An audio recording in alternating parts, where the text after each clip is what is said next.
Well, I'm so sorry. We've been talking so long. As we round an hour 45, it's been a good hour 45. I highly encourage everyone to stick around and watch this, even though there's no way for me to. Maybe I'll clip this and put it at the beginning like, yo, it's long, but it's worth it. So sorry. It is long, but it's worth it. Guess who your turtle is? You know, it's funny. It's recording, so you can. Oh, shit. Okay. Let's do it. We're on. Okay. Let me ask you this right now. Okay. No All bullshit. Right. Okay. Who is your turtle and why?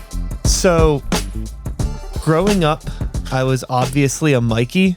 Okay, obvious. I don't see that in you, but I got you. But I definitely transitioned into a Raphael. Oh, okay, good. But now I probably relate the most with Donnie. Dude. Okay, yeah. And I have never given a shit about Leo. Dude, fuck Leo. No one has anyone who picks Leo automatically I'm a little suspicious. Yeah, yeah. Like what is your end game? Do you think you're better than me? Like, yeah, what the fuck's your deal? They probably go to Penn State. Damn, dude, I welcome on defense. Did you? But that's true. They're like blue. And you're like, whoa, dude, chill the fuck out. I didn't have as much as a transition. I was like a hard RAF guy, right? Like that's who I cared about, identified with it. And I think I just like had so much pocketed rage that I slowly transcended, as I like to say, into our sweet purple boy, Donnie. Okay, so you're a Don as well. Maybe that's us getting old. I don't know, but Don now is who I'm for. All right. I'm sorry, I'm moving around a lot. So welcome to the podcast, Yeah, Don. My name is Don. Yes, dude. Thank you. Call me the Don. That's very cool. I love that. All right. So for anyone that doesn't know you, hell, I barely know you. I met you 3.5 minutes ago. You walked in the door and we're talking about Power Rangers and Ninja Turtles. And who's this person? Oh, Yell. And Yell. Yeah, I don't even know why I said Power Rangers. Actually, I do know why I said Power Rangers. Do I look like a Power Ranger? You do not look like a Power Ranger. Fuck. But a buddy of mine who runs a real estate company, I was doing promotional photos for them yesterday. And I was editing the photos today, and I forgot one of the real estate agents was wearing Power Ranger socks. And he pulled them up, and I saw like a photo of him with Yellow Ranger socks. Dude, so that's where that came from. That's a weird job that you like have to express yourself in some weird way. So like that dude's only opportunity was like, I'm going to get the craziest socks because I love the Power Rangers so much. This dude's a full grown adult selling houses. And he's like, dude, Ranger socks. Absolutely. Yellow Ranger socks. Yeah, yellow. All right, not my choice, but that's cool. I mean, hey, maybe they have Pink all Ranger. of the Rangers, and then, for the suit of the day. For all days. I hope so. I really hope so. Yeah, That'd it's be just good. like a megazord of a wardrobe, if you will. That dude probably has a really interesting story. Get him on this podcast. Oh, yes. Dude, what else do you fucking do? You do so many different things. It's crazy. Well, we're not here to talk about me. We're here to talk about you, my friend. Mistake. But we can get into it. Yeah, cool. So I'm sitting here today with someone I barely know. I'm assuming your name is your Instagram handle. Mr. Scutella. Mr. Scutella. Yeah, that's my name. I mean, my real name is Jess. Jess Scutella. So many people call me Jeff, like when you get like one of those prank calls or spam calls. They're like, hello, Jeff. And you're like, fuck, no, Jess. But I just go by Mr. Scutella. Mr. Scutella. Yeah, that's a simple Welcome way. to the show one more time. Dude, it's like a slow build in my headphones. So I'm like, oh, it's actually happening. Oh, yeah. There's a lot of people through the other side of that television right there. Man, I love this room. I'm sorry. I know I can't like get over stuff like that, but the turtle Akira thing is fucking sick. Yeah. A buddy of mine that was a guest on the show a long time ago drew that for me because he was like, hey, I wanted to draw you something. And I know you really like Ninja Turtles and Akira. Oh, dude. And put those two together and get something really wild. It's really rad. You're actually the second person that has commented on that recently. And it's been hanging up forever. Really? But for whatever reason, I guess I'm just finally starting to meet the right people that understand me. That's fair. Akira has had this like weird evolution. Like it came out in the 80s, I think, right? Yeah. And it just keeps finding its footing over and over again, like new generations. And it's still huge. And it's such an interesting anime. And if you ever get the chance, look into, people listening, look into it because it's an amazing experience. It's really heavy. It's dark as hell. Yeah. But it's super good. It's the best. Yeah. I keep seeing it everywhere too. So I think it just has, again, it's like it's footing right now. Yeah. There's actually some theaters that are playing it right now around here. Oh, in 4K. Wait, yeah, I saw that. I get like ads on that on my fucking Instagram or whatever. Yeah. Am I allowed to swear? Is that okay? Fuck yes. Oh, fuck yeah. Dude, please just sneak that in there anytime. Whatever we're talking about, just boing. You got it. Hit that. So, but, yes, I'm sorry. Let me. Artist. Yes, I am. Tattoos. Things like that. I do a lot of Total different things. Scumbag. That is one of them. So, I am a bit of an asshole. If you know me, you know.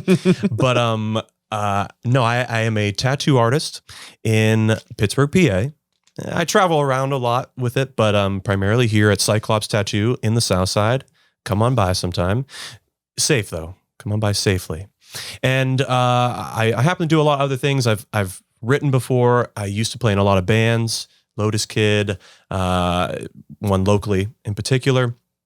And I've been lucky enough to travel a shit ton. And I'm like really, really proud of those experiences and so on.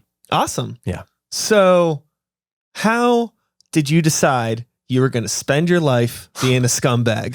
A scumbag tattooer? Yeah. Dude, that is a legit question that almost, I'd say like weekly or monthly, you are reminded, you're like, what the fuck am I doing right now? Yeah. How'd it happen? Yeah. Especially, I'm sure you've had this conversation within the last few months of like, we had this opportunity to reevaluate ourselves, what we're doing, what we're even passionate about. Like, do I even like doing whatever I'm doing? Mm-hmm. And that was really heavy on my mind. But I really fell into tattooing. I ironically used to work for and with Penn State. I went to school and got my master's there, and not like Leo. Okay, I ain't no scumbag like Leo. Okay. And what did you go? So you got your master's at Penn State. Yeah. Like, what were you trying to be when you were an adult? Teacher. Okay. Yeah, I want professor in particular. I was really fascinated by like corporate philanthropy and like how do we coach businesses, larger businesses, to being more philanthropic. And if they do that, is it a facade? Like Starbucks is like, we donated $7 million to this. Sure. Yeah, but you've also like contributed 80 million of waste or whatever. Like, how do you balance those things and so on? I was super interested with that. But I went through some medical issues, unfortunately pretty severe.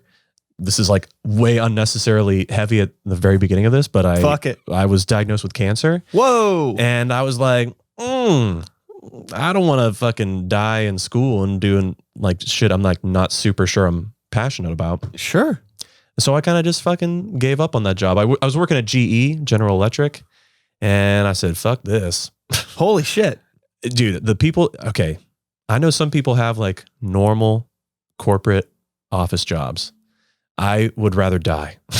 Fair enough. I watched like just the monotony and bureaucracy just like slowly rot the human soul in like all these like weird old white guys. And I didn't feel it myself. You look pretty fucking comfortable here. You're you. Sure. Yeah, totally. You're in like an environment that you've created. And I think that's really, really important for the human existence. Yeah. And it is not capable of accomplishing that thing in a setting like that, at least for me.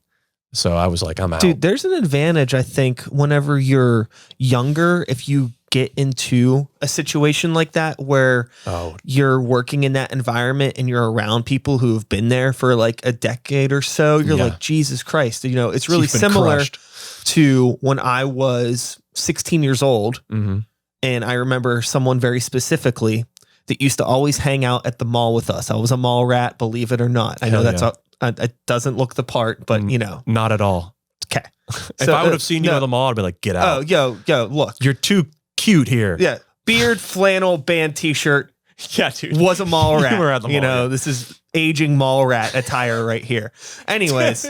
That's painfully true. Motherfucker. This guy honestly saved my life in some way. Yeah, dude, this guy, right? He always hung out at the mall with us, but he was like 10 years older than us. Yeah. And one day I had the realization, I was like, I could be this dude. Right. I gotta fucking stop coming here. I gotta get my shit you together saw it a little as a bit. negative. Yeah, because it was like, it was just weird. I mean, it was like, For sure. It's okay for someone in their 20s to look like this. Sure. But this was like wide leg jean day. You know what I mean? So I was like, spiky hair, weird colored fucking crazy pants. Hell yeah. Extra large System of a Down t-shirt. Hell yeah. You definitely were wearing Hell that. yeah. Hell yeah, I was. But, I was 17. Right, and we're talking about someone that was 27. Granted, sure. do what you want to do. But at the time, I was like, this is kind of weird. And I was like, I don't want to be here forever. So I moved on. That's weird. Moving on, I did have a couple jobs outside of after high school where they were like pseudo professional environments, and I was around older people like you were. And I was just like, none of these people are fucking happy. Dude, and I have this other shit that I'm into and I like. Yeah. So it's like a matter of finding what you're passionate about, but finding a way to pursue it maturely and make it sustainable. Dude, so is this enter part B of the story here for you? Oh yeah, I guess accidentally. Yeah. But I totally am partnering with what you're saying, man.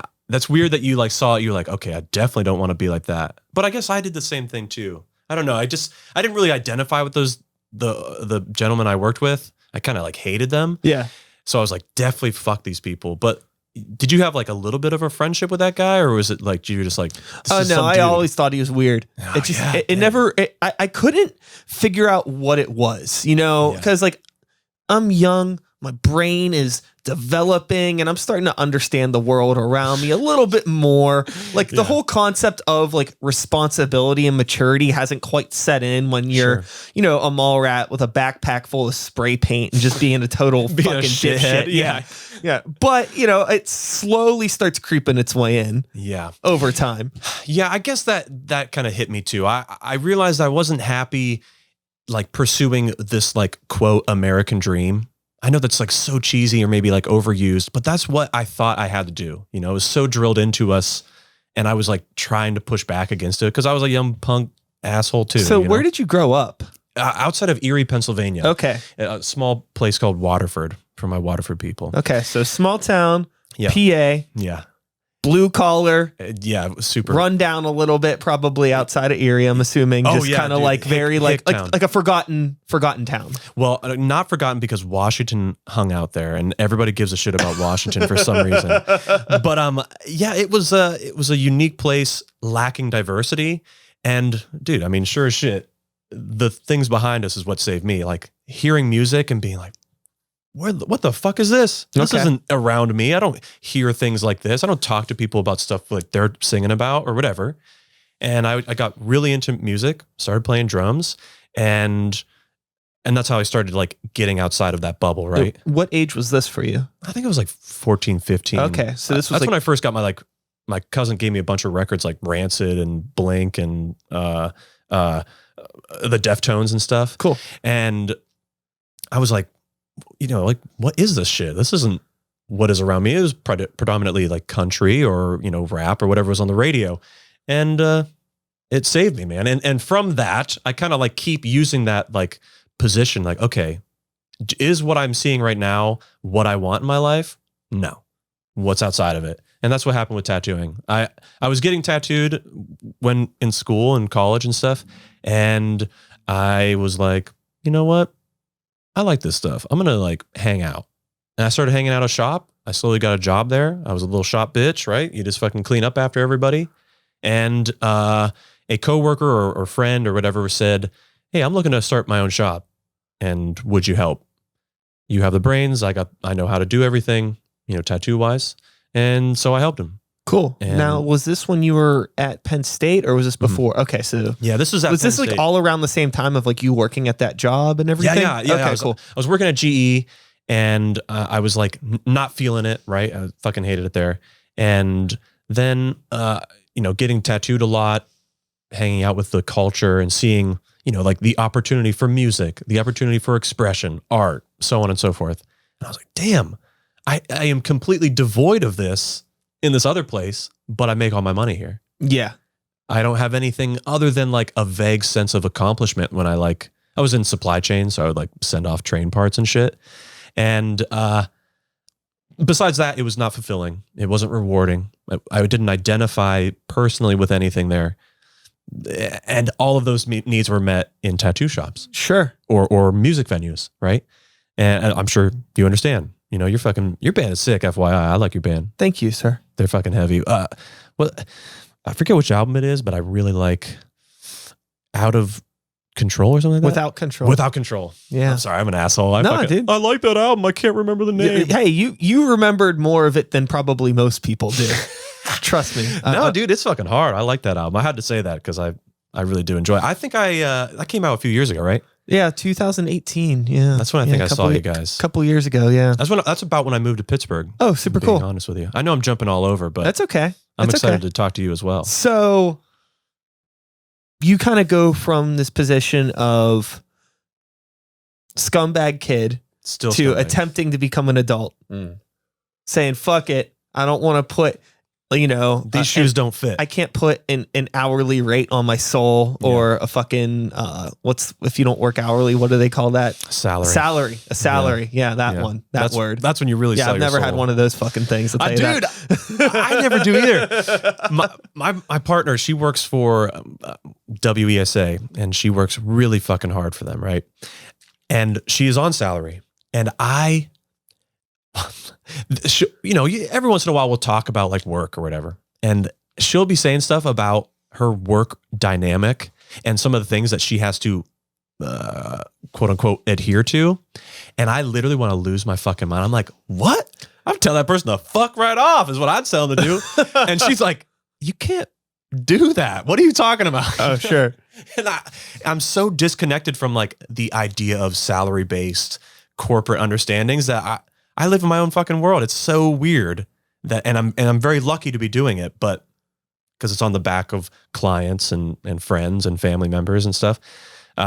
It's just very strange is all. Yeah. So prior to getting into tattooing, how much of an experience did you have with art itself, like visual art? Visual art, almost, I mean, maybe not none, but I was so more interested in expressing myself through drums. I got to tour a lot with, just dumb punk bands. Actually, you might know Tuesday's Too Late. They were from around here. That's a name that sounds incredibly familiar. Yeah.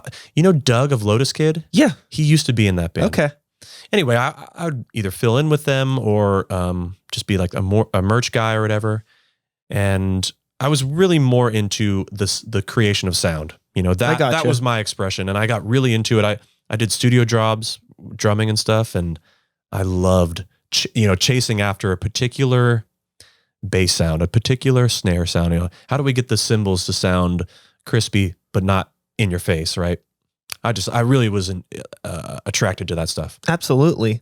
Yeah. I totally get it. I love all that stuff. I wasn't really into visual stuff. I had to learn. Yeah. So then your experience getting into visual art was just like solely based on the pursuit of a new life path, a new career. Yeah. Dude. Yeah, completely.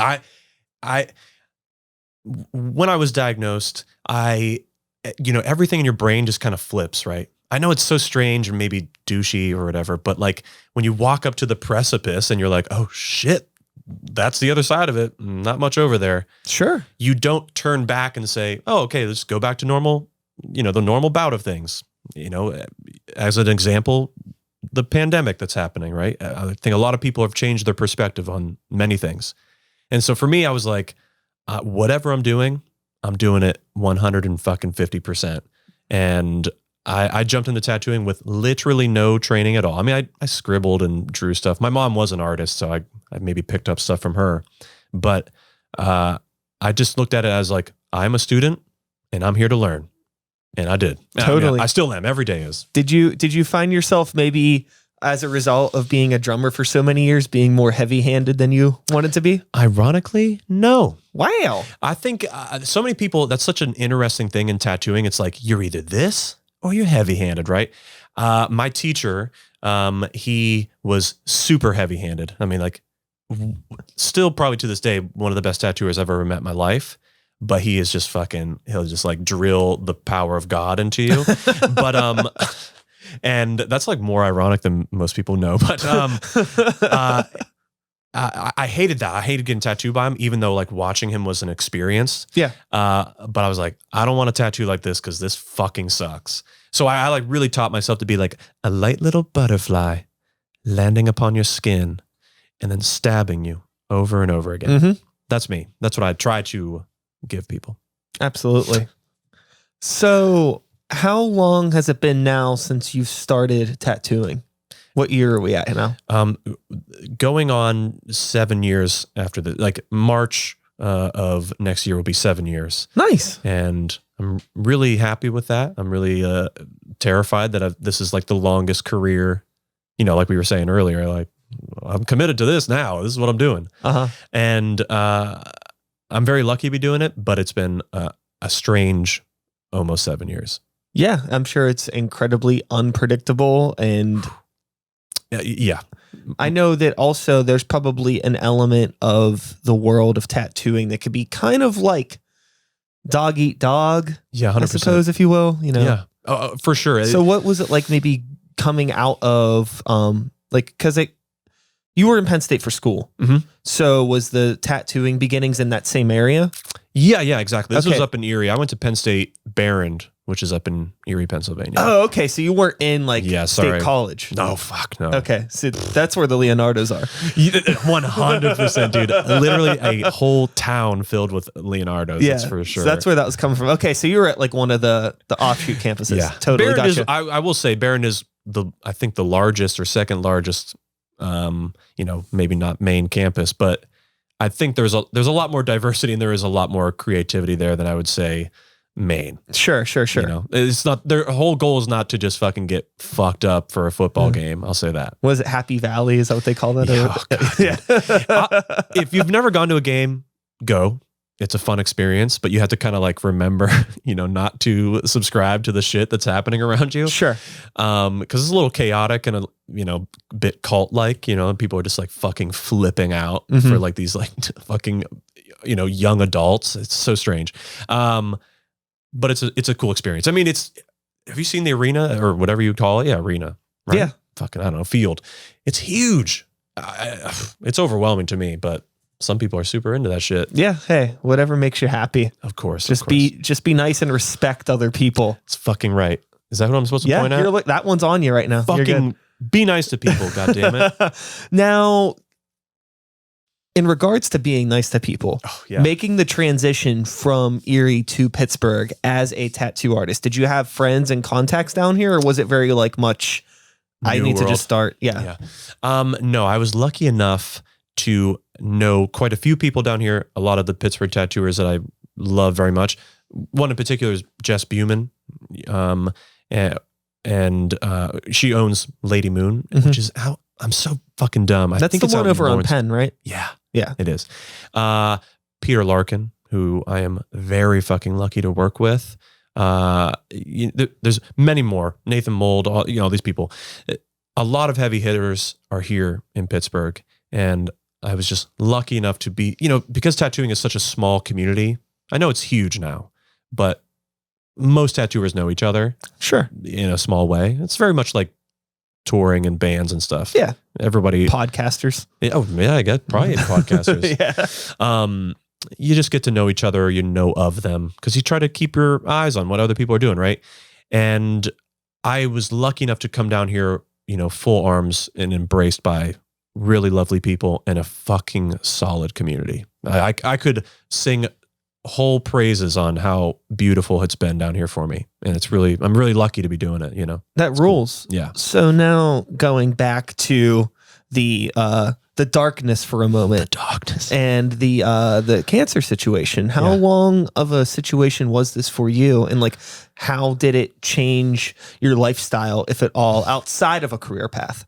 Sure. Yeah. I acted like a real dick, if I'm being honest. I was just like a piece of shit because the whole idea of consequence was taken out of your life. When a doctor says, a person you're meant to trust says, this doesn't look good.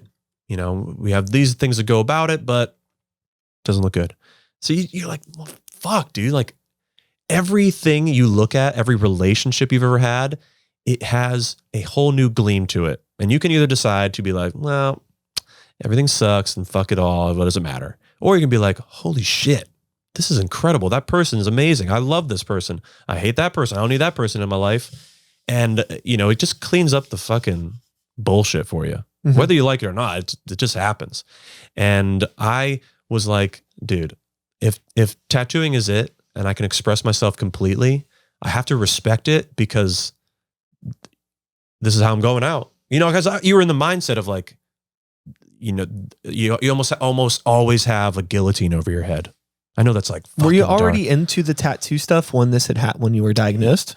Or was it like right around the same time, like a lot of? It was right around I got diagnosed like when I was working at a shop. Okay. I didn't start tattooing. I like I said, I helped open a shop. Yeah.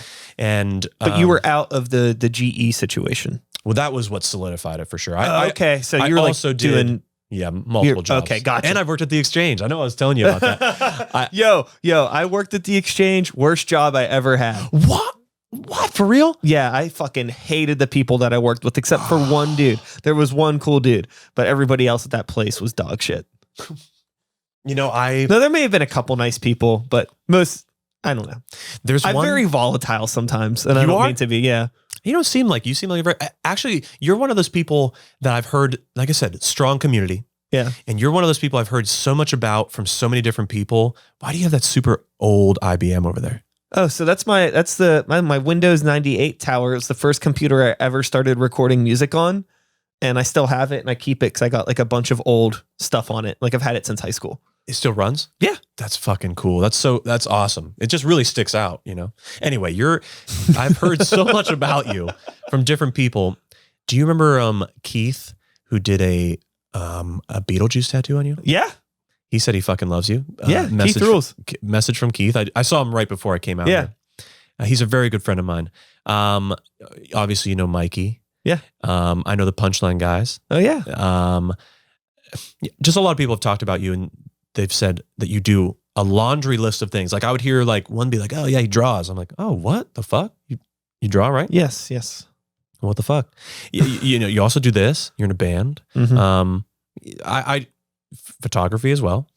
Kinda. Yeah. A little. You're doing it. That's so cool. It's just super interesting, and I feel like I am lucky to meet all these people down here. I'm the expat or whatever you want to call me.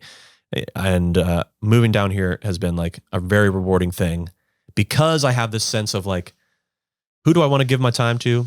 Who do I not like? It's just not worth it. Totally. I don't have to pander to people. I mean, I guess I pander to you a little bit, but there is something I'm very passionate about, and I think you already know. But like, I don't know. It's just an interesting thing to like have your brain turned off from that, and then like super focus on one particular thing, that being tattooing, and what brings with it community. That was the longest. What the fuck was I even on about? I don't even know.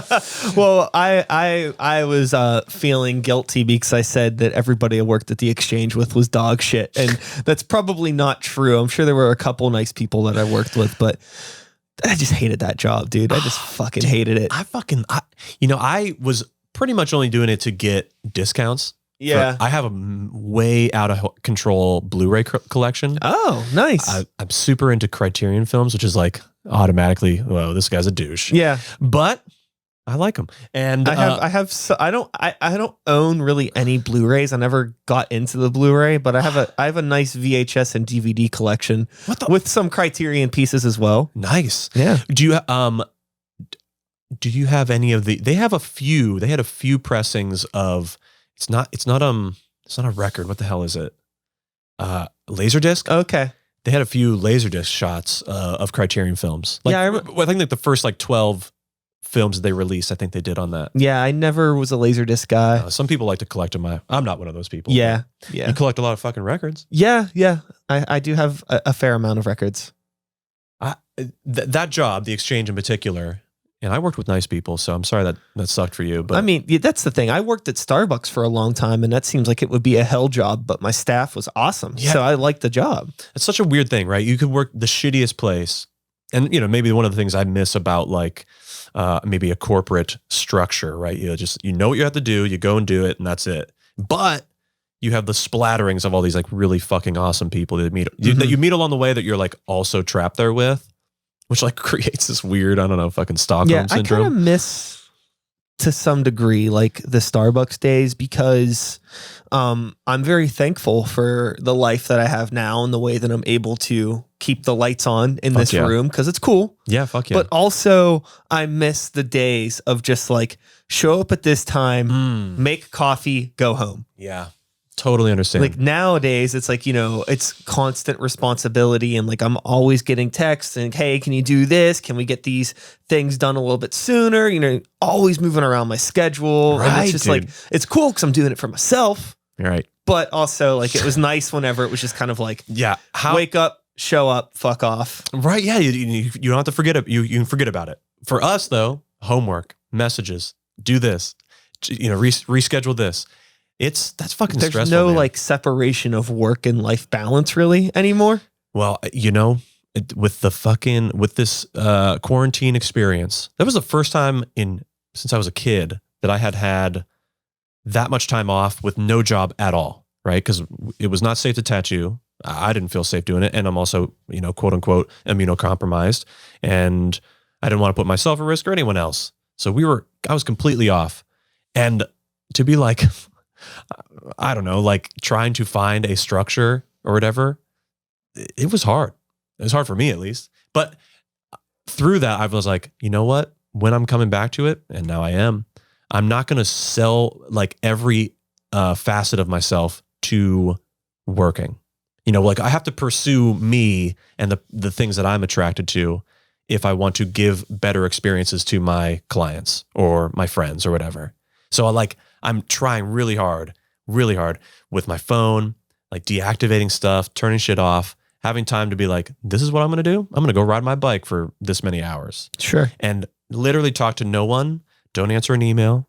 Don't fucking reschedule anything. I know you want to, but don't fucking do it. How do we respect ourselves and still be this autonomous fucking like, I'm self-employed. I do whatever I want. But you're not doing whatever you want because you are also like, you got to fucking work. And it's like, how do you fucking balance those two things? I'm trying to figure that out. And it's kind of why I'm here talking to you. It's almost like therapy. Yeah. Yeah. The show is 1000% therapy for me as well. And it may make you feel good to know that you're never going to figure it out. Nope. No, I know. So just get used to the madness now. Yeah. You think after like, almost 7 years, I'd be understanding of it, but fuck, man, it's just like, dude, 7 years is nothing, which I feel like it's so weird because like I'm at this point now with because outside of Greywalker I do hip-hop stuff too. And the fuck, I didn't even know that. Yeah. Okay, that's cool. And that's probably what I've been doing the longest out of anything. Like I started making beats when I was in 8th grade. Hell yeah. And I've been playing shows and doing all this stuff for a really long time, like a way long time, like over half my life at this point. And I'm turning 35 next month. Yeah. So October? Yes, October 23rd. I'm October 28th. Hell yeah. Are you a Scorpio? No, I'm on the cusp. I don't care about that shit.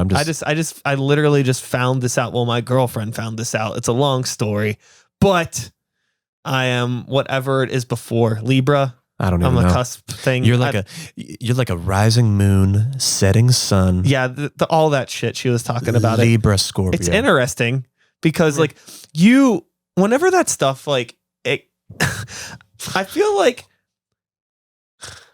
the way that whoever writes those fucking things are like geniuses because they're pieces of shit. They're able to like perfectly describe anybody. Yeah. Because it's so like ambiguous. It's like ambiguous, like nice traits that everybody has. Yeah. And terrible traits that everybody has because we're all fucking human beings. Yeah, so exactly. Like you read it and you're like, oh my God, that's so me. It's like, yeah, it's fucking everybody. Yeah, dude. There is a video online and it was just a test of like, they just took all the, 1 month's descriptions of all the things and they just moved them ahead one bit, right? So like a Scorpio would be whatever the fuck is after me. I don't even know. I'm so dumb. And they would read them to those person like, oh, well, yours is actually this. And they'd read it, but it wasn't theirs. Yeah. And they'd be like, oh, I know that is 100%. And they would ask, did you identify with this? And did you think that the other stuff was not you? And 100% they were all like, that was me, nailed it on the head. Sure. And it was a farce. Yeah. Well, this is the thing. Like, I'm not, an incredibly religious person, but I don't have any ill will towards people that are into it, because over time, what I've found with religion that I find very similar to this horoscope thing is that there really isn't anything like terrible in the readings. For the most part, it's maybe giving some people some sort of a moral compass to live their life by and to be cautious about things.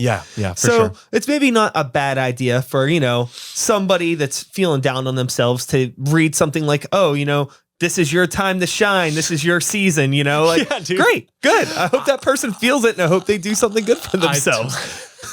Dude, imagining, I know I'm like laughing like an asshole, but like imagining someone being like, this month is going to be my month. And they like put down the magazine or whatever the fuck they're reading. They're like, God damn it. I'm doing it. Donnie, I'm doing it. And you're like, I don't know. If that's what your fucking fuel comes from, get after it. I partner with you completely on that. I'm not religious at all. It's not for me, but I respect very much so the idea of like having faith in something. That gives you structure, that gives you hope. That you would be inhuman not to get behind that. That's a real yes. And I agree with you 10,000%. And I feel life is too damn miserable and too complicated and too weird to really judge anybody seriously because, they get hope out of a horoscope. Motherfucker, exactly. I got tattoos of all the Ninja Turtles on me. Who the fuck am I to judge anybody and how they live their life? You know what I mean? I want to see those at one point. Sure. FYI. Okay. It's just like, who the fuck cares? I have my bullshit that makes me happy. Right. You have your bullshit that makes you happy. Yeah. Let's just be happy. Yeah, exactly. But why is that such a radical idea or thought, right? As soon as like we say that, we're like, oh, that's obviously everyone thinks that way. But then you look outside of the world and you see that in all communities, in all groups, tattooing, whatever, podcasting, whatever it is. And you're like, obviously we should all get along, but somewhere along the way, the ego gets in the way, people are greedy and property gets in the way and people just like fucking stomp on each other for no fucking reason. It's so odd to me. I feel that like most of the people that are very terrible just haven't gone through anything. Dude. And I think that it's like impossible to develop any sense of empathy if you have never gone through some real shit, dude, that makes you like relate and understand what other people's struggles are. Yeah. Dude, it pains me to say that like you almost can like pin someone who's gone through something really dark. You like, there's just something about them, whether how they walk, how they talk. There is a prerequisite for like, have you seen some dark ass shit? Okay, then you probably are a little more understanding than someone who's just like this innocent lucky flower that just keeps growing in a meadow.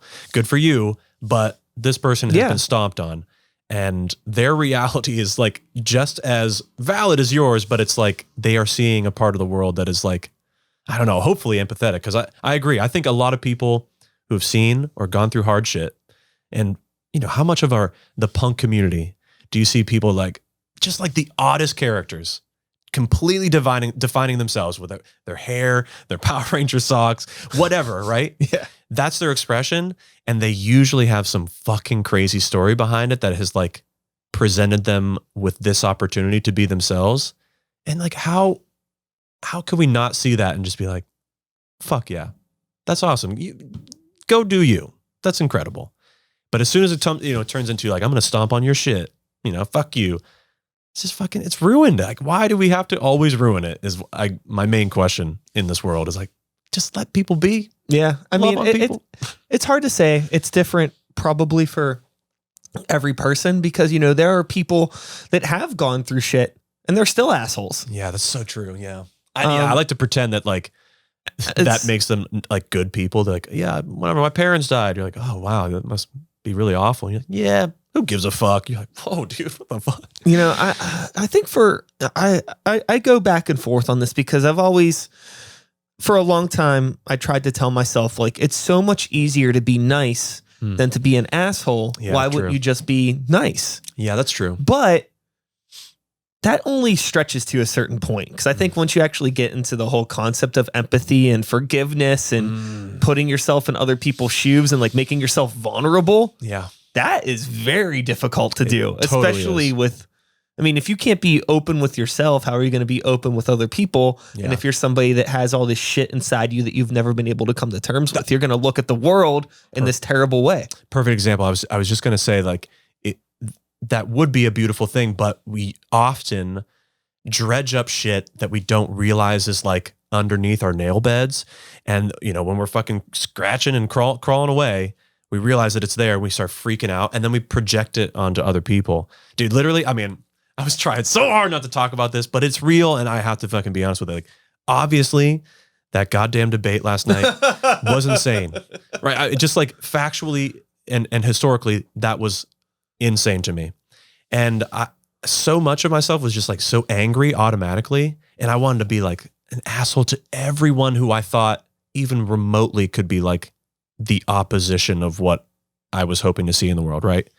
And I mean, I really was pissed off, you know, especially the whole fucking, you know, Proud Boy comment.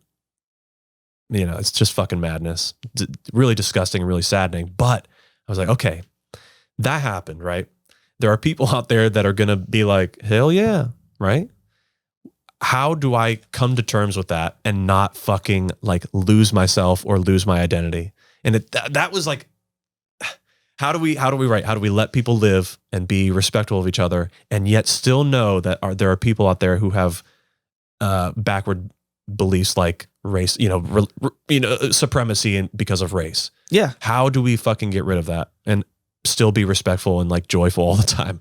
It's fucking really hard. And I've been like trying my best to like cope through it, but I knew it was going to come up and I'm sorry, but I had to talk about it. It's all good. It's all good. You know, these episodes usually, this will post like a few weeks from now. Yeah. So who knows what the hell has happened even since we recorded this. Yeah. The VP's next week, right? Yeah. So the debate that we're referring to is the first presidential debate that happened last night on September 29th of 2020. If the world is still here, whenever this fucking podcast airs. If we fucking die, dude, okay, let me ask you this, because we don't know each other, right? Yeah. Do you hope and also believe that extraterrestrial life will come and eradicate this planet? I don't think that'll happen. You don't think so? I think if there's extraterrestrial life, I would hope that they would be more civilized and understanding than us. Yeah. And on a level that is not like some like, you know, barbaric fucking Fifth Element-esque aliens, which would be tight. Don't get me wrong. Like I'm here for it if that happens. Yeah. You know, but I hope that too. I totally hope that. And that's probably the more rational way of looking at the possibility of extraterrestrial life. But I'm not going to say that I wouldn't be like, oh my God, this is amazing. If, you know, some like apocalyptic shadow came over the city of Pittsburgh and, you know, we were like, oh shit, we didn't know before. Now we know. And then blink, we're gone. That'd be sick, dude. I feel like if that ever happens, the last thing that I'm going to scream into the world is like, I guess the algorithms weren't that important, as my social media accounts get burned away along with the rest of my body. Dude, I would yell. I don't fucking know. I'd be like, fuck, I don't know. Damn it. I would probably try to con, or I would yell farts or poop or something. Okay. You know, just one last instance of being a child and then just fucking. Yeah, it would be interesting to see, just to know that it exists. I feel the same way about the supernatural and ghosts and things like that. Do you? I have never had a supernatural experience in my life. So I'm very much like, well, it's not that I don't believe in ghosts. It's just, I haven't had this. So I can't say like, I don't know if this is, you know. Yeah, that's fair. I personally am like, you know, that stuff doesn't, for me, I don't really believe it. And I've gone to a few of those like prisons and stuff. So cool. Right. And like, you know, you're usually like walking around and then you'll hear like, and everyone like freaking out. And you're like, dude, it was a rat, you know, like what? Yeah. But if they are real and I'm wrong, I'd be so stoked. Like if one just like came in right now and just like possessed you and like fucking like exploded your body or something, sick. I'd be so cool. And I'd be like, okay, don't mess with spirits. You know, I got to do my incantations, all this stuff. Yeah. I would take it way more seriously. I think that I just threatened to kill you. if the world is here and if I don't explode from a ghost and, you know, to kind of tie a bow on this whole presidential debate thing that we were talking about.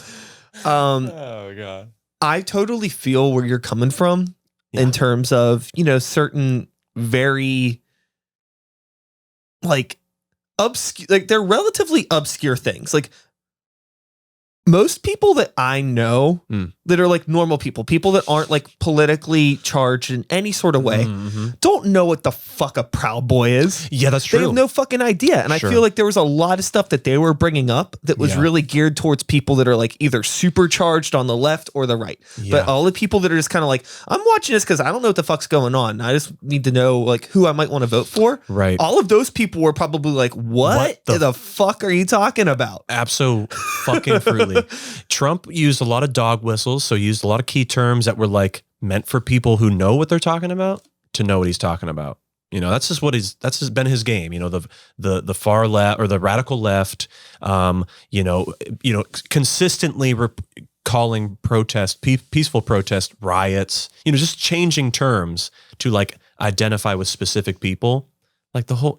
I mean, dude, the fact that this fucking piece of shit said, I mean, I know I'm revealing my cards is how I feel in this person, but he said, stand by to. That was a weird thing to say. Yeah. I have to look at it. I studied international law at Penn State, right? So I went for business management and international law, and then I morphed them into a master's about corporate philanthropy.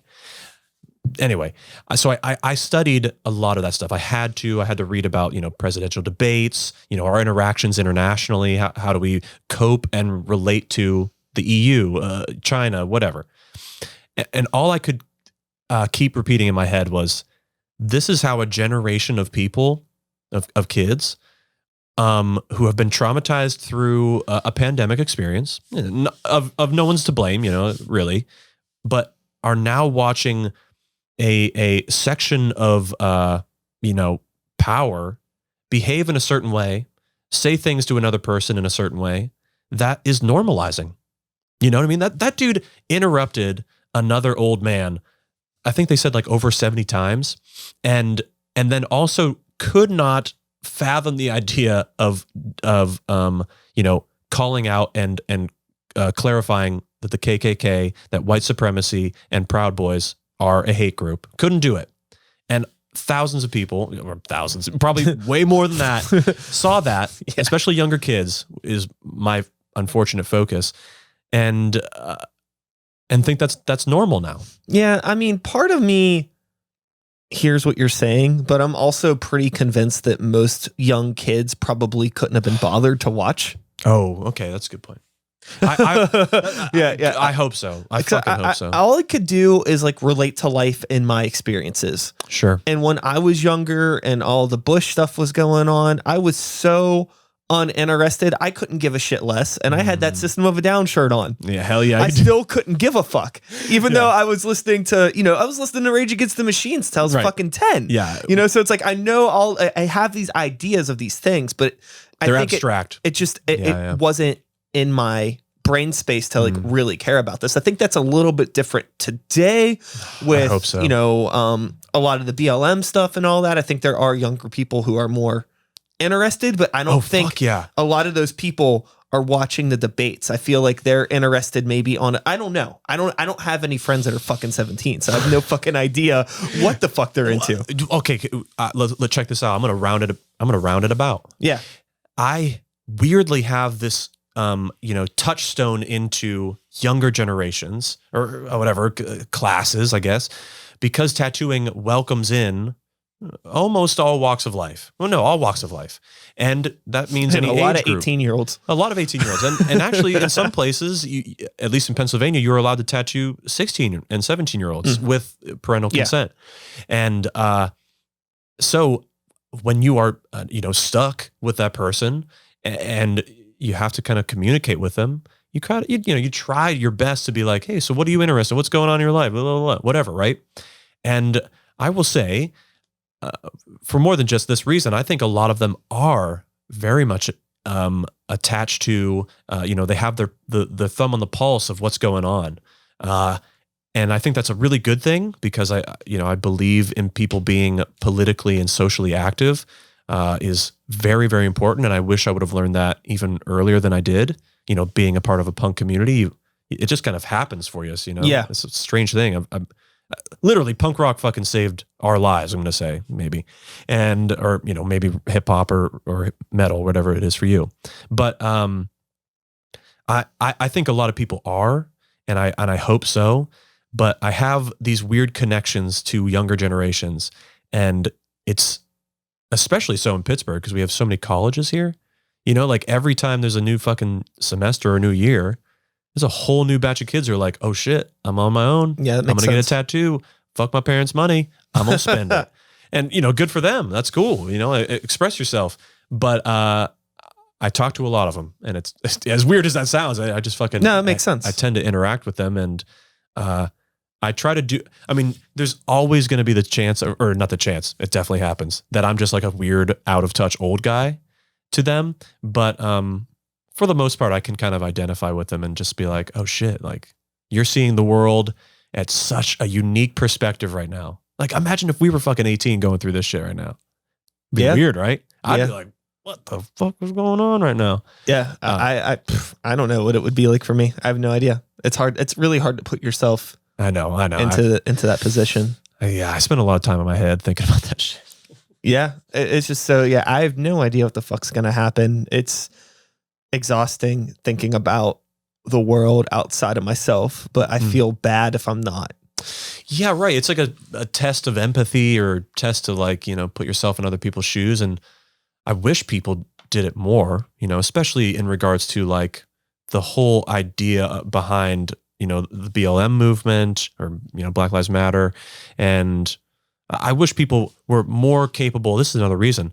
We're more capable of like hearing those people's stories and being like, just for a second, just one fucking second, put yourself in their shoes, right? And just try to hear what they're saying, hear their like vocal truth that they're trying to express or scream or whatever it is. And again, just try to be like, what could their experience be like? Even if you're just guessing wildly, I think it would do a lot to bridge the gap between those divisions, as sad as it is. And what I was going to say is, one of those particular protests, I've gone to quite a few over the last few months, and I see and interact with, because some of them do exercises, I guess.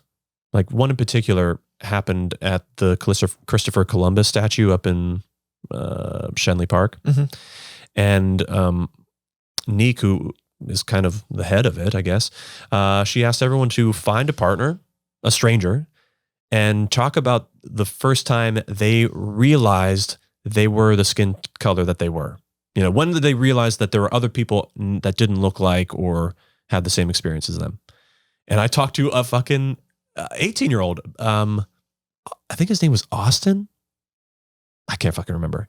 But, the fact that dude was at a protest whereby violence or, brutalities could have happened to him, it says something pretty profound. I mean, he was just a fucking young, like, he looked like kind of like a Leo.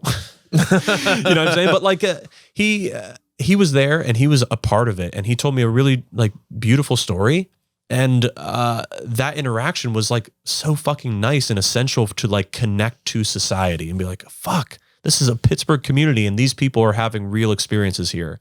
Our Pittsburgh people, right? Everybody fucking talks about Pittsburgh like it is like this solid wall of pride and sports and companionship.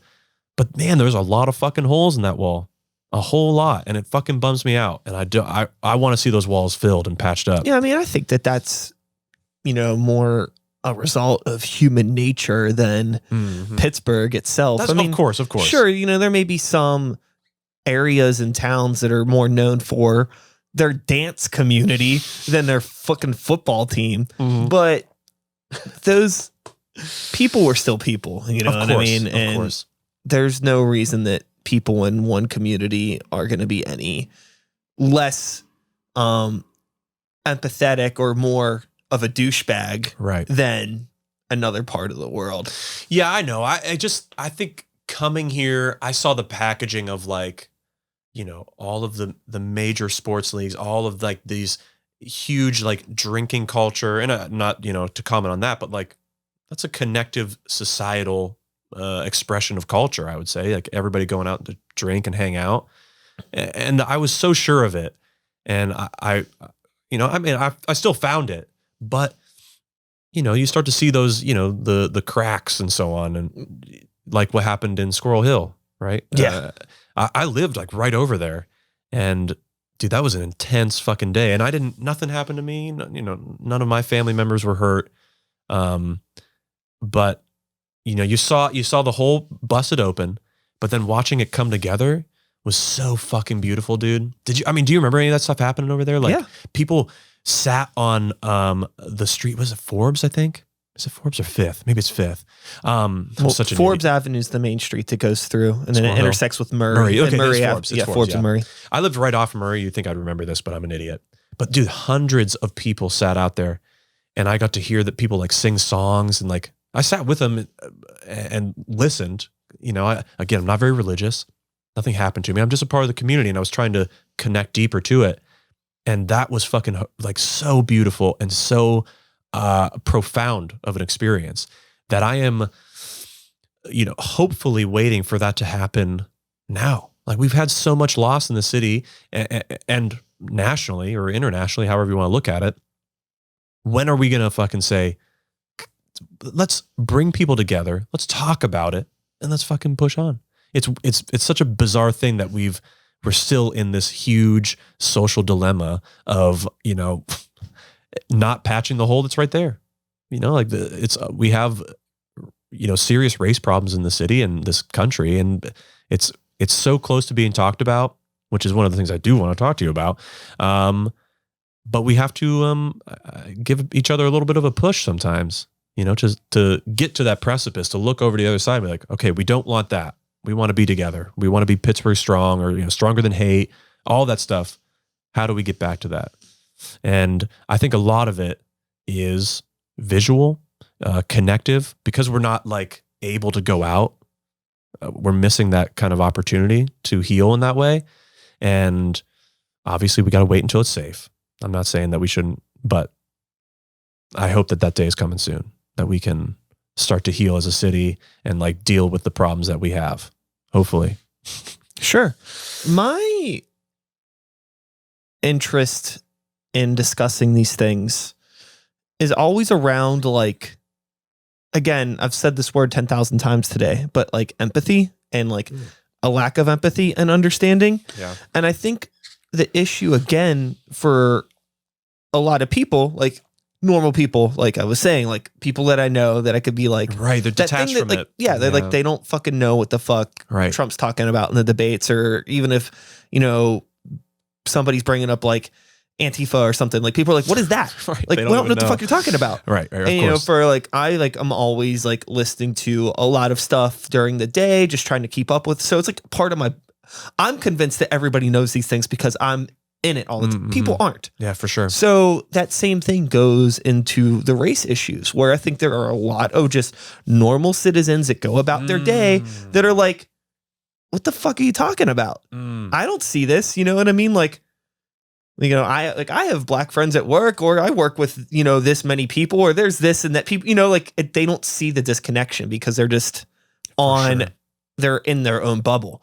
I find that, for most of those people that are in their own bubble, in a way, it's kind of like, I envy it and to some degree, but a lot of those people are probably the people that have the GE jobs, like back to that thing where it's like, they don't have time to really think about too much else other than, well, I have my, 40, 50, 60 hour work week. I got the kids, I got this and that. And it's just like, fuck the rest of the world. I'm just trying to keep, food on the table, lights on. Sure. And how do I make time for other people's problems when, I'm trying to live. I have like a daughter going through puberty. Right. Of course. So like all that just like shit that like normal people go through. And that's the majority of the country. Yeah. I so totally see what you're saying. And then aside from that, and you have people on one side, well, people on either side that believe very strongly in the things that they believe in. Sure. And it's like, how are you going to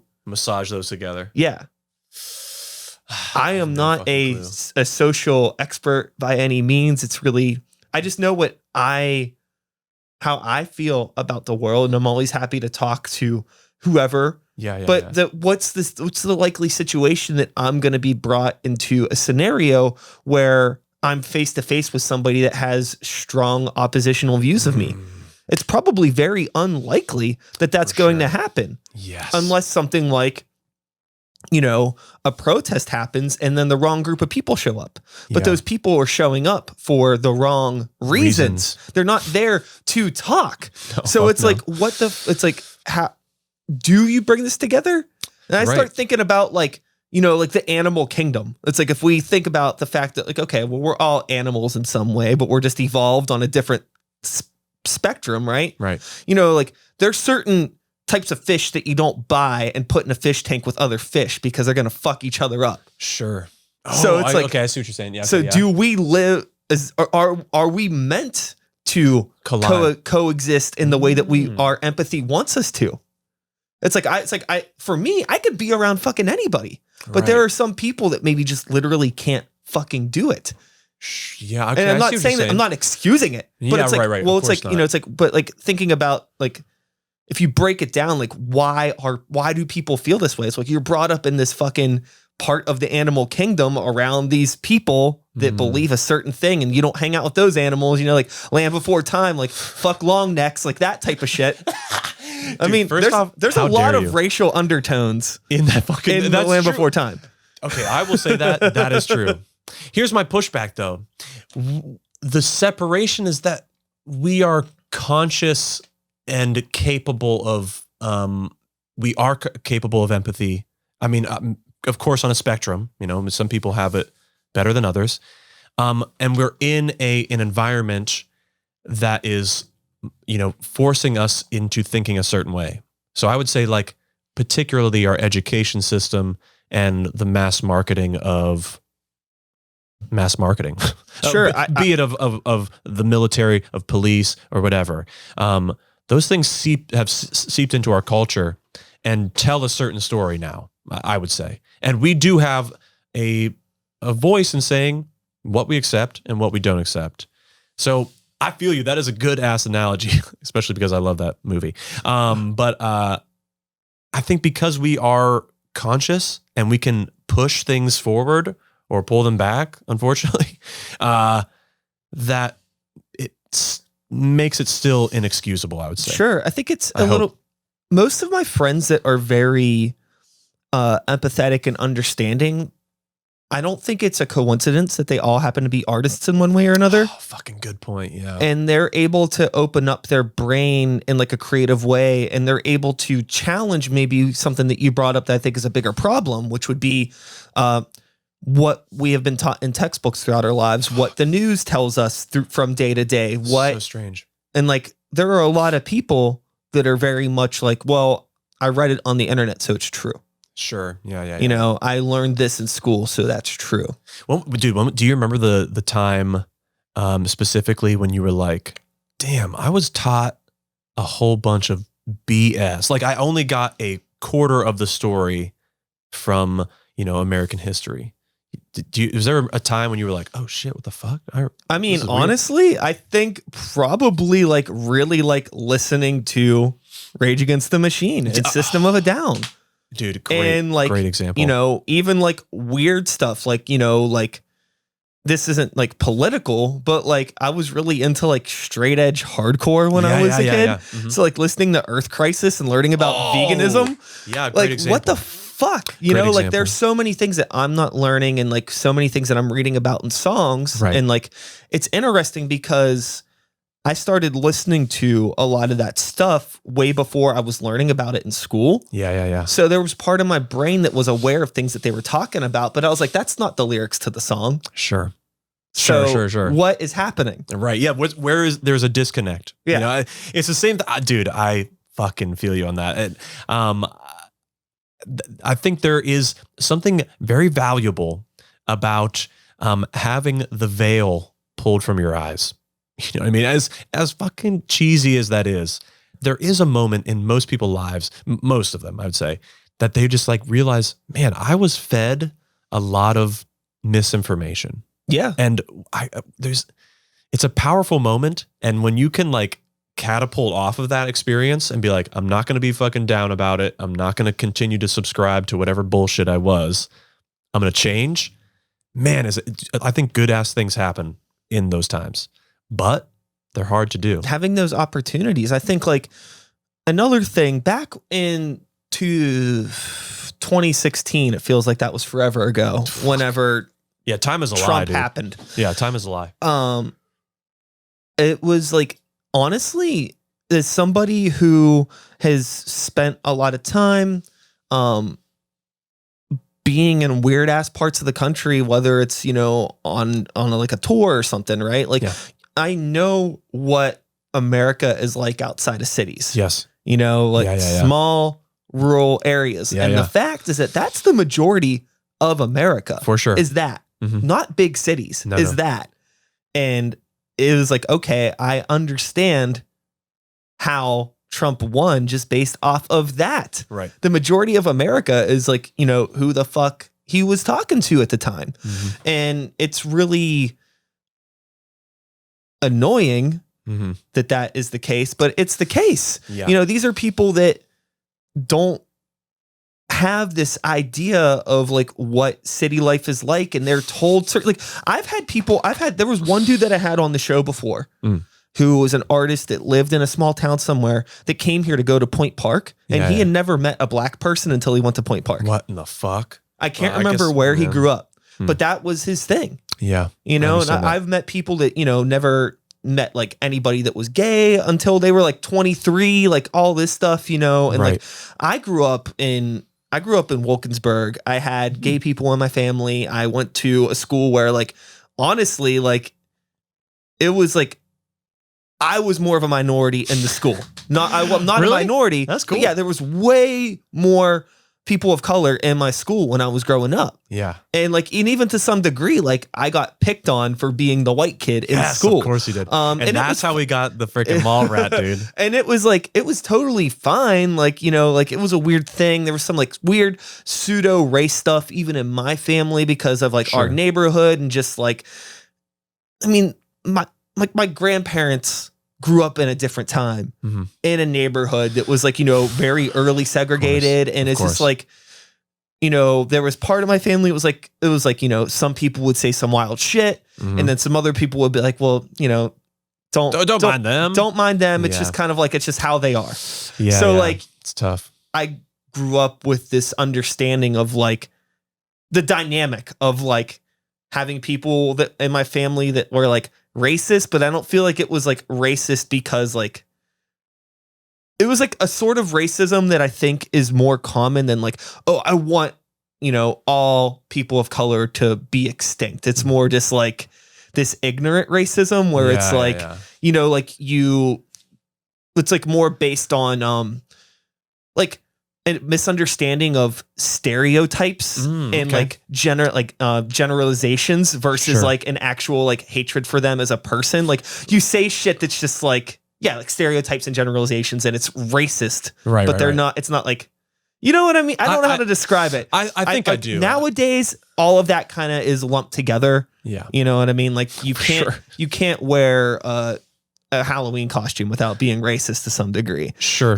I mean, it's like, you know, you could feel how you want about that. I really can't say anything because, you know, I'm a white dude, but it's like, if you want to be, you know, if you want to be like whatever for Halloween, like, I don't give a shit. Like, I don't know if that's the hill we should be dying on right now when there's so much more work that needs done. Yeah. But I totally get it. It just seems like most of the time when that sort of stuff gets brought up, it feels like real frivolous. You know what I mean? Like when there's people dying in the streets and we're taking time out of our day to complain about Halloween costumes, I'm like, whoa, let's take a step back. Yeah. But you think that conversation is going to come back this year, especially with Halloween? Oh, it always comes back. That's a good point. But you know what? The thing too is I'm wondering how much of that conversation is genuine and how much of it is, you know, BuzzFeed trying to get clicks. Oh God, And yeah, then, and then people see articles getting shared, and then that the idea gets put into people's heads that this is a thing now. But that's a whole nother fucking can of worms. Yeah, that's true. Yeah, I know what you're saying, though. Dude, I am not smart enough really to have these conversations, but this is shit that I think about and shit that I see. Of course, and especially in the city, and especially being a part of a community that interacts with the city, and in that, like, I put my shit out there because I want the city and the surrounding areas to see my work. But if I do that, I have to understand who I'm putting it out to, right? There's something I want to bring up because we've talked about it, we've danced around it, and you kind of wonder, like, how do we get to those conversations, especially heavy ones, and especially those of opposition, like straight opposition. Yeah. And this is something I've been like really pushing to like get out as much as I can. And it's the act that I'm doing cover-up tattoos of racist, police cult, victims of sex trafficking, anything, especially those of like neo-Nazis and members of the Ku Klux Klan. Now, I am doing them for free because I believe in the power of imagery is so strong that if we can erase it and get rid of that shit, that slowly, like I'm saying, like drops in a bottle, the culture will start to change. The language will start to change. Those identities, because you have tattoos. I know you do. And I think anyone that has ever had one knows that they can express themselves through it. And when you have something on you forever, I mean, that's like that's a pretty loud piece on you. Yeah. So I think there is really, really an importance of eradicating that imagery and doing it by any means necessary. And weirdly enough, because I've been doing that, I've been doing for a few months now. I've had those fucking conversations with neo-Nazis, with members of the actual Klan, of people who have made mistakes. It doesn't have to be that extreme. It's just people just as silly to have a Confederate flag tattooed on them. Sure. And maybe they're not as violent or as dark as white supremacists, but like, I mean, dude, it's like people get dumb shit tattooed on them all the time for no reason. There are people with Monster Energy drink tattoos. Hell, there's a lot of them. And I don't feel like any of those people would like, I don't feel like they believe that, like, I don't know what I'm trying to say. I cannot possibly compare the Monster Energy drink logo to the Confederate flag logo. I'm not smart. I'm not smart enough for this joke. I wish I was. Yeah. But I just feel like, in your experience that you've had, I'm curious, talking with some of these people, like their decisions to do these things, is it very much just kind of like almost like a herd mentality of like where they grew up, their neighborhood, people being around them and just kind of like wanting to fit in, maybe, in some inner cities, you want to fit in, you take a hit of the weed in the alleyway, Yeah, sure. In Greensburg, if you want to fit in, you get a Confederate flag tattoo. Is that a thing about Greensburg? Are they fucking? I don't know. I've heard some pretty shady things about Greensburg. Not to call out, and I have some friends that live in Greensburg that are totally nice people. But I know that I think him up. I think it's pretty red out there. I know that. That's fine. I assume there are plenty of people out there that are doing well by their families and are nice, hardworking American citizens. How political do I sound now, right? Yeah, dude. There's good people on both sides. Yeah, of course. I fuck off, no. I apologize. I'm not that guy. No, I know you're not. It's. I've just heard that it's like that. Sure. Out there. And I think that's the problem. Like that's like that empathetic thing in me is turned on so much that there's part of me. It's like, well, where the fuck are these people coming from that aren't the perfect white supremacist people, but are still Trump people? Yeah. 100%. It's like, what? Okay. It's like how, like, why do they, what's trying to understand that, I think is the move to getting, I feel you, to bringing them to the side instead of like looking at them and being like, you're a fucking idiot. Yeah. That's not the move. Nobody wants to be told they're a fucking idiot. Yes. Dude, you know what? I could not agree with you more. There is something about having, even if it's just an ounce of empathy or even a remote sense of understanding of, in no fucking way do I understand the ideation of the Confederate flag. It's dumb, it's outdated and you lost. And it stood for something horrible. Yeah. So fuck off already. Well, it's like, it's like one of those things that, like, you see it on Pantera t-shirts. You've seen it on the Dukes of Hazzard. You've seen it on fucking, it's just all these dumb things, you know what I mean? It's like as like ambiguous as like the Punisher logo, which always appears in inappropriate places now. Yeah, that's heavy police cult imagery for sure. Yeah, yeah, dude. I've literally, which is so weird. It doesn't make sense. Yeah, literally, I'm like, do you know who the Punisher is? Yeah, and they're like, oh yeah, what? I'm like, okay, you fucking obviously do not get it. And if you know this and you relate with it, it's even more frightening. Exactly. And you could show this, like, ask the same question of someone who is like, really loves the fucking Confederate flag. Like, what exactly about it do you love? I mean, if you just ask them enough questions and like kind of drill into them, they lose their fucking footing every time because they have no basis. It is based on, improper education, lies that they've been told, or as you were saying, peer pressure. I think most of it, honestly, is like the imagery from shit. Other shit. Like I said, like pop culture. Yeah. The implication of it in pop culture, and people have attached to it as like, oh, I think Southern stuff's cool. I like whiskey and Pantera, so I guess I like the Confederate flag. Which I don't think there's any attachment to like what it was. For sure. Because it was such a short period of time. I had a friend on Facebook that said, she made a post. It was like, my emo phase lasted longer than the Confederacy. Oh, damn, dude. Yeah, that's another example. Yeah. Like, there are fucking, like, emo fucking kids like us who were fucking, like, crying about, some fucking used song that came on the radio or whatever, longer than the existence of the fucking Confederate flag. I think that the one thing that ties a lot of people together, whether they're, weird punk metal kids like us, or if you're somebody that was a little bit more rural, I think pop culture over the past few decades has made so much of an impact on everybody, whether they realize it or not. 100%. I could not agree more. And that is really why I think it's so valuable to take back that imagery and say, this will not be shown. This is not a normal thing to glorify, or wear, or even like, even just for the sense of just like, having a cool shirt or whatever, or an ironic shirt. It's not cool anymore. We're getting rid of it, and that has been my goal, man. And it has been so fucking rewarding and so bizarre and unique to sit down and, unfortunately confront it. Like, I'm not going to like cover up your tattoo for free that is clearly, a symbol of hate and not talk to you about it.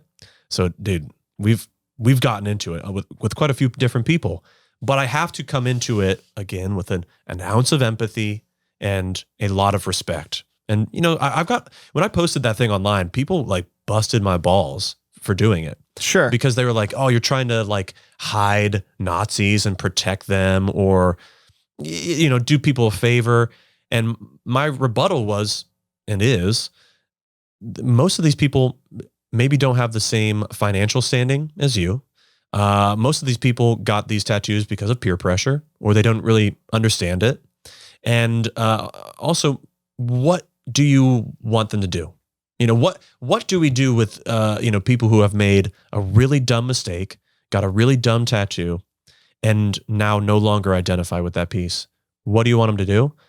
I mean, I really ask people, and they're like, oh, "Fuck them, kill them." Yeah, see, and you're just as bad as the other side. That's the thing that honestly frightens me the most. Yeah. Like, legit, like, if I like really think about like the war, like the war on humanity. Yeah, that's right. That we are like really like standing at the fucking edge of, is just like, like growing up, it was always like, for me, left was always like, that was empathy, that was understanding, that was forward thinking. Yeah. And I understand it. It's like, okay, well, nice guys finish last. I get that concept. Mm-hmm. Well, nice folks finish last if we want to make it inclusive. Of course. I'm not saying that ironically. Actually, I'm trying to be kind. It's the thing too. Be kind. I'm like fucking old and like, you know what I mean? Like, you know, and then you're talking into this thing and I'm you gotta be like, to, you know, aware. It's like, you know, I come from the generation of like idiots Saying that would it. say like stuff was gay because it was dumb. Oh, yeah, of course. You know, so Yeah, it's like, same. you know, I've been battling that for the past 10 years of my life. That's And the it's evolution of and language. just trying to, anyways, Yeah. I'm trying to be better. But what I was going to say is that I understand that, you know, nice people, it's easy to get stepped on and you need to have some sort of retaliation, but just how violent and how hateful the left has become in some ways, in some aspects, whether or not like, okay, like I totally get what you're saying and this is super justified, but the whole idea of like, you know, fuck the concept of forgiveness, fuck the idea of growth, the whole like idea of like burn it all down, kill everything with no, like, what's the plan after that? Of course, yeah. I don't know. Yeah, I don't know these things, and maybe these people know something I don't know. It's just like, it's so strange to me to like that idea of violent, like just how violent and people mean and they immediately go to that. Yeah, it's like, oh, this is really, really scary, and it's really sad because it's also a lot of like energy that's being directed towards people that are also on the left. And instead of like directing that energy towards the people where it should be, you know what I mean? It's like, okay, I get it if all the people that you're really mad at are in fucking Greensburg, but you're in the South Side, so it's easier just to, you know, take it out on throw them. Shit at somebody else on your side. Yeah. But I feel like I don't know. There has to be a more productive way to incite change instead of like, you know, going after people that have the same end goal as you. Sure. It's just there's so many distractions. Of course. Yeah. I think there is a way, and I believe honestly, like giving opportunity for conversation, as hard as it is, and just giving people second chances. I know that's like the, you know, the most snowflake thing you could possibly say, but a lot of the people that I've got to work with, unless they are masterful liars and like, you know, like grade A, like scheme artists or whatever, one of my prereqs for getting tattooed by me, especially if I'm doing a cover-up tattoo, I say, are you ready to commit to what you're asking me to do? You know, especially when it's a racist cover-up. I'm going to say, I ask, like, are you committed to the steps that, you know, your racist belief need to die with this tattoo? You need to understand that equality is a thing and you need to respect people in that way. And most people are at that level. You know, especially if they're actively looking to get it covered up. But I think there's a lot more of those people out there than we think. And the reason I say that is because so many of these people reach out to me when they find out that I'm doing it and are like afraid or legitimately think it's like a trick that I'm doing. Sure. That I'm like inviting them to just like secretly kick their fucking ass and like beat them up or whatever. Literally, one dude thought that he was, because he didn't know the shop. He didn't know any of us. He's from West Virginia. Oh, wow. Drove up here and was like, this dude was jacked too. I mean, you know, I don't want, he was a jacked dude and he was literally afraid of, I mean, I guess we do have some intimidating people that work at our shop, but they're softer than teddy bears, really. And he was like quite visibly shaken when we came back to my station. I was like, are you fucking okay, man? Like, what's wrong with you? And he's like, to be honest with you, man, I'm just like glad to be here. And you guys, and this is like being taken seriously, because he thought that I was going to beat him up. And it sucks that, you know, the radical left has turned into this, like, you know, has normalized violence. And I understand that violence is sometimes the only language that is spoken in cases like these. But I don't think it has to be specifically individual. And if we give people chances to talk and like express themselves or like whatever, like explain themselves, man, the fucking opportunity there is so fucking like beautiful and it really has potential. And I've that's why I've been doing these, you know, trying to get it out there that I am doing these, and I hope other people can find ways to make these conversations happen with people, whether it's your parents, whether or not they have tattoos like that or not. You can talk to people and fucking really make a difference. I would say. Yeah, I think that, there are going to be people that believe what they believe. But if so many people grow, you know what I mean? I'm not the same person that I was today that I was when I was fucking 30. Mm-hmm. Oh, yeah. And I'm sure when I'm 40, I'm not going to be the same dude now. Like, sure, I'm probably still going to have Ninja Turtles figures and shit laying around the room. I fucking hope so. There's nuance in your life that changes and like you adapt and grow. And I feel like if you're, again, like you'd said, if the idea is for us to all move past hate, it should be inspirational that there is somebody that has been at the precipice of some of the worst case shit. Like somebody that's like, I was in a hate group. I was so dedicated to this that I had it in my skin forever. Sure. But I have moved on. I have learned. I have grown. And it's like, if you can convince somebody in that position to do that, right, then you really have so much power. Mm-hmm.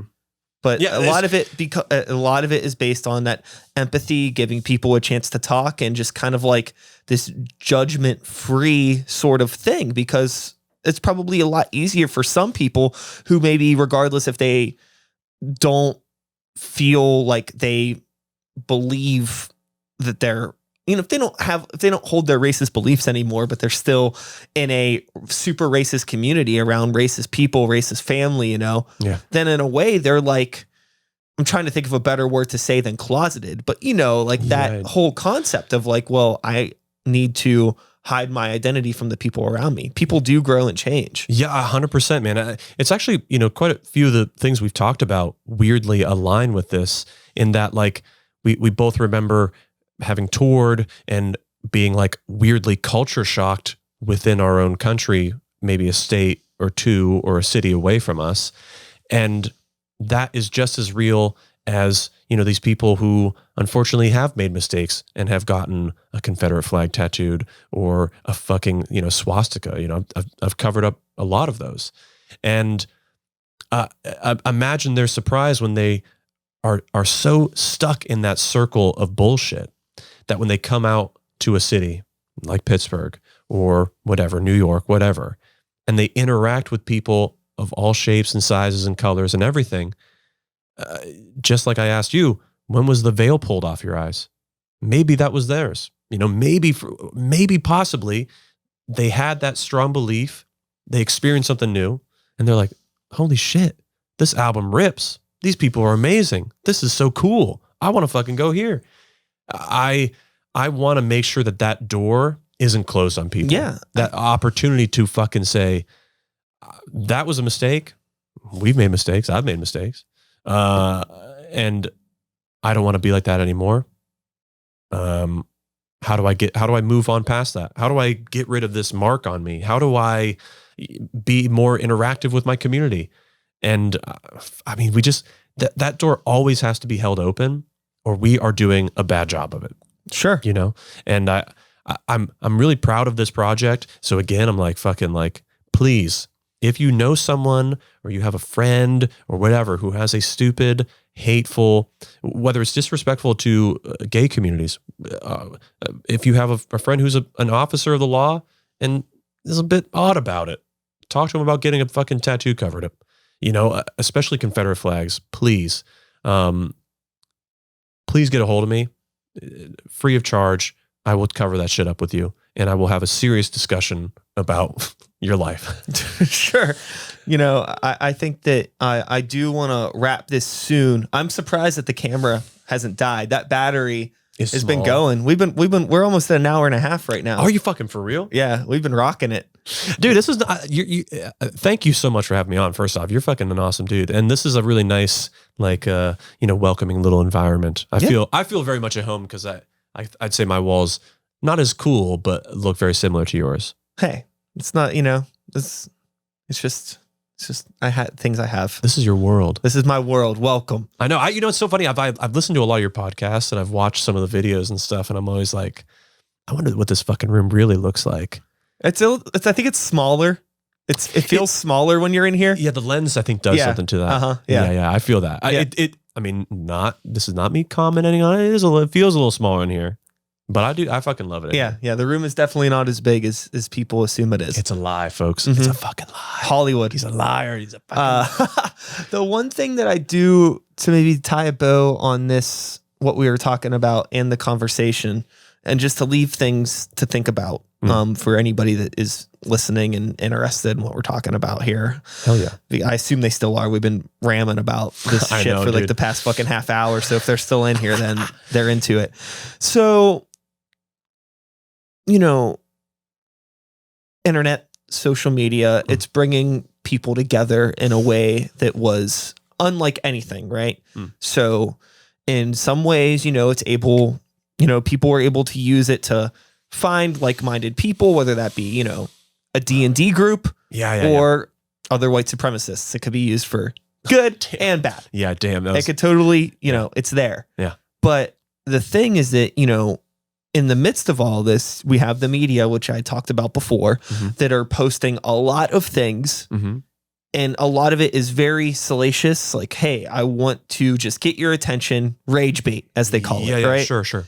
And as someone on the left, you have probably read some articles that were maybe from like a more right-wing publication, like a Fox News or some shit that's very like attacking the left, calling protests riots and things like that. And you're like, that's not what the fuck this is. Right. Yeah. And you feel like there's this dramatic escalation of your worldview to people on the opposite side.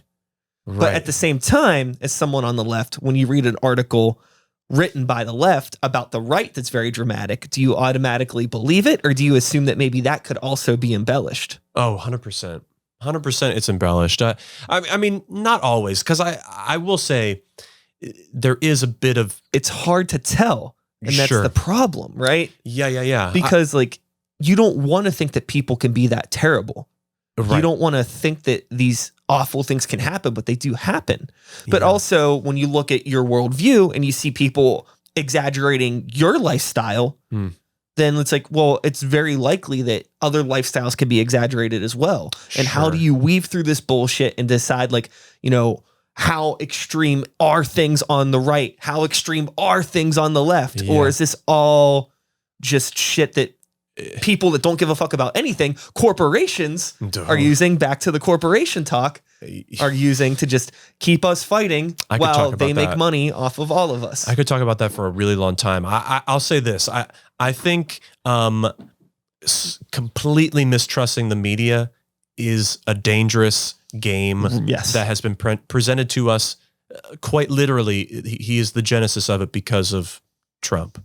Of course there is embellishment. Of course there is emotional dialogue. Of course there is, left-leaning or right-leaning or central leaning articles, publications, and companies.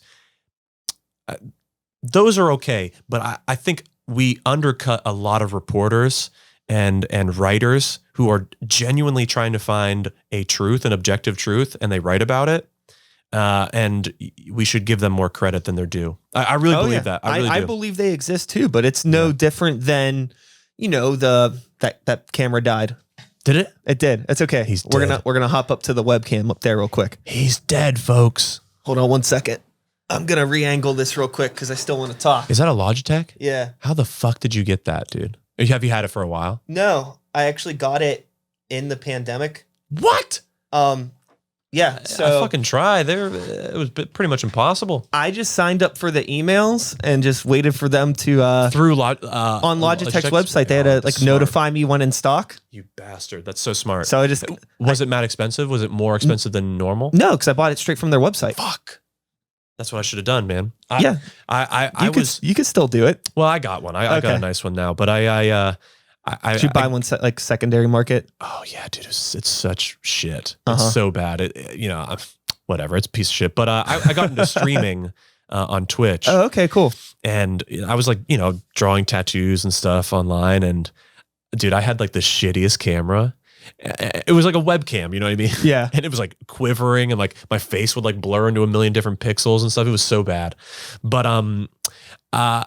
what was the point I was trying to make? Logitech webcams not being able to get them. Yeah, they were fucking impossible to get. That with microphones and stands like these. Everybody was trying to get into streaming. Yeah, I had, which was cool. You know, it was funny. I had to sign up for the emails, and as soon as that was active, I bought one.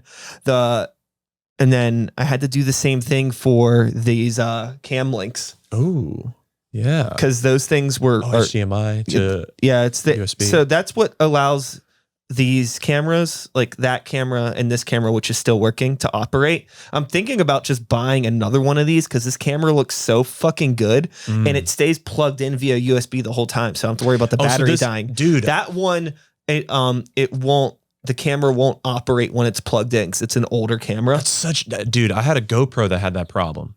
Like it had like a long battery life, but if you wanted to use it and charge it, not allowed. It didn't record and charge. Yeah. So once it died, you're fucked. And I was like, well, what's the fucking point of this thing if I can't use it while also charging it? Like even if you just had like an external battery, it wouldn't matter. Yeah. So yeah, I feel you. I mean, it's a nice camera. I don't know. Yeah, no, it is good. It looks fine, but yeah, maybe one day if I'm feeling frivolous. I just wish it was a situation where like that camera was a model that I could sell for enough money to like offset the cost. Getting this, but it's just one of those like things where it's like a PS2. Take it to the exchange. Yeah. So, dude, what if you go there and your coworkers are like waiting for you there? It's fucking beat you up, dude. If anybody that I worked with at the exchange in 2011 is still working at that exchange, God bless you. If Josh Coomer is working at the Peace Street Exchange right now, this very instant, I fucking love you. I love you so much. Yeah, dude, that was it, dude. Yeah, I will say I was very happy to have this conversation. I was happy to stimulate my brain around some of these things, although most of the things that we talked about didn't quite require Oh, what else do you have? What the hell was that? So there's that one. I see the clap. Yeah, I mean, there's banks of sounds. What's eat? So eat this. Okay. Anybody that is still listening at this point, you're really in the weeds at this point. I'm so sorry. It's fine. It doesn't matter. So, there was a time period where I was really using this board a lot because I would do things, and during episodes, if somebody brought up food, I'd be like, oh, you brought up food. You got to eat this. And then I would talk about a restaurant that I went to recently and recommend it. Unfortunately, now I can't really recommend any restaurants to go to. I like hot dogs. Unless you get takeout. That's a good point. Yeah, that's a good point. Okay, what's Tidy? So Tidy was actually, this is the theme song intro. And whenever I had the beat that I put together, I named the file Tidy Up because when I was making it, I was also watching the Marie Kondo show on Netflix. I love that show. Yeah, she's a fucking angel. So yeah, Ooh. So that's the intro beat. And then if somebody ever brought up a movie, I'd be like, you got to see this. Oh, okay. Yeah. And then if somebody brought up music, I'd be like, oh, there's a really good album. You got to hear it. And I thought that sound was funny because normally I was talking about metal or something. So, Dude, we should, after this ends, we should exchange some good music recommendations. I would love to. Okay. I would love to. And then the clap and the boo are obvious. And then there's also the second soundboard, which has, traditions such as... And then the whole Bill and Ted. Oh, dude, classic. You see that? Yes! Oh, Maiden. Excellent. Excellent. That's literally just fucking Bill it's all Ted. Bill and Ted sounds. Did you see the new fucking movie? I did. I loved it. Dude, it was great. Yeah. I had maybe higher expectations, but I couldn't unsee Keanu as John Wick. Sure.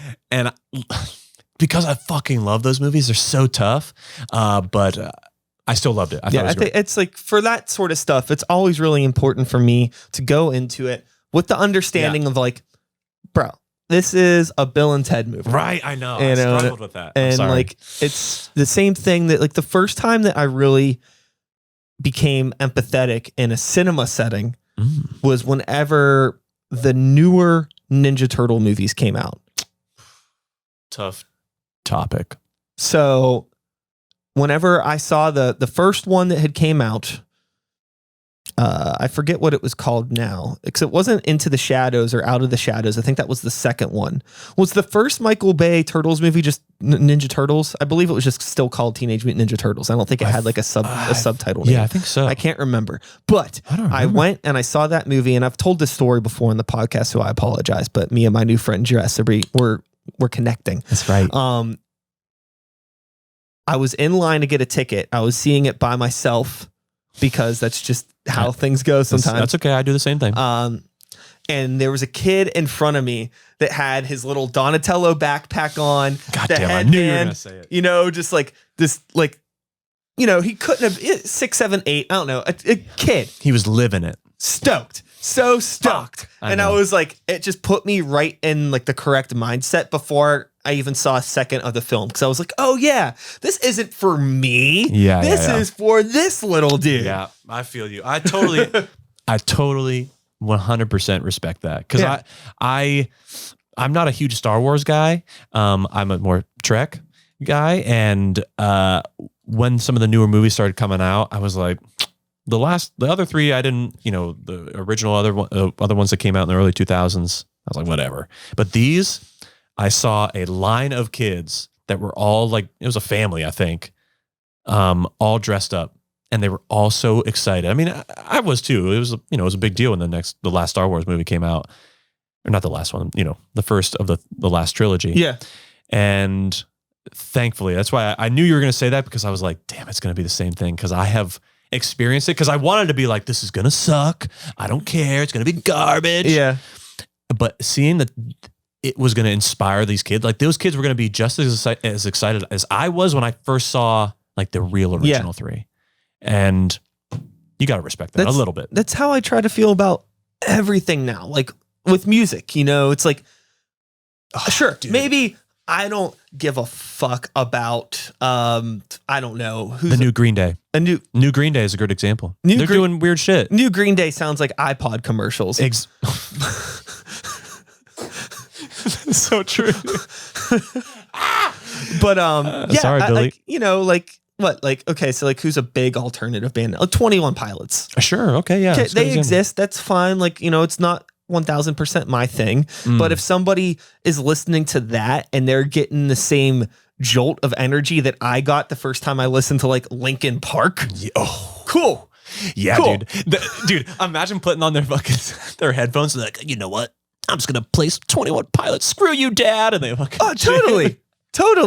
I mean, like, cool. I mean, Good like, I think that comparing those two bands is so accurate and justified. I feel like, I mean, arguably 21 Pilots are maybe a little bit bigger than Linkin Park ever was, but they're still huge bands, top of the game in terms of rock, blending all of those elements of different genres of music. And I just feel like I can easily be a curmudgeon about this band. Yeah. Is there another band that you can think of, or performer that you were like, fuck that person, fuck that band, and then you saw them, you just like by chance happened to see them live, or maybe watch it on your fucking computer or whatever, and you're like, damn, that was actually pretty fucking good. 21 Pilots. Really? That's your example? Mine was John Mayer. Nice. I was like so caught up in my own bullshit and be like, that guy sucks. I have a better example. Really? Dave Matthews Band. I partner with you. They're fucking awesome live. Fuck you if you don't like. I don't care. You can call. They're such good musicians. Yeah, dude, their drummer, insane. Aaron Spears? No, I think it's Carter Beauford. Carter. That's who it is. Yeah. I think it was Aaron Spears for a minute. But go to a show, be astounded by the musicianship. Ignore the fucking crowd. If you don't like the people, don't fucking pay attention to them. The same thing happened with John Mayer, dude. I was just taking a girl I was seeing, and because she fucking worshipped this dude, and I was like, oh my God, you get it. We get it. You have a lady boner for him. Good for you. Right? Way wrong. I was physically and mentally blown away by that show. He owned my attention for a solid 2 hours. It was incredible. That's just one example, but like, I do like asking people that question because it's a good one. Yeah. Hell yeah. Well, I'm so sorry. We're talking so long. As we round an hour 45, It's been a good hour 45. I highly encourage everyone to stick around and watch this, even though there's no way for me to. Maybe I'll clip this and put it at the beginning, like, yo, it's long, but it's worth it. So sorry. It is long, but it's worth it. Excellent. Yeah. And that is all, folks. Thanks so much for being here, Mr. Scutella. Thank you, my friend. You're awesome. Thank you so much for letting me come on here and yell at you for a long time. I appreciate you for reaching out. I'll be back again next week with another episode. Same time, same place, same channel. You know the drill. My name is Sykes. Start the beat 2020. Woo, woo. Thanks for listening. And we're done. So much fun, man. Hell yeah. So much fucking fun.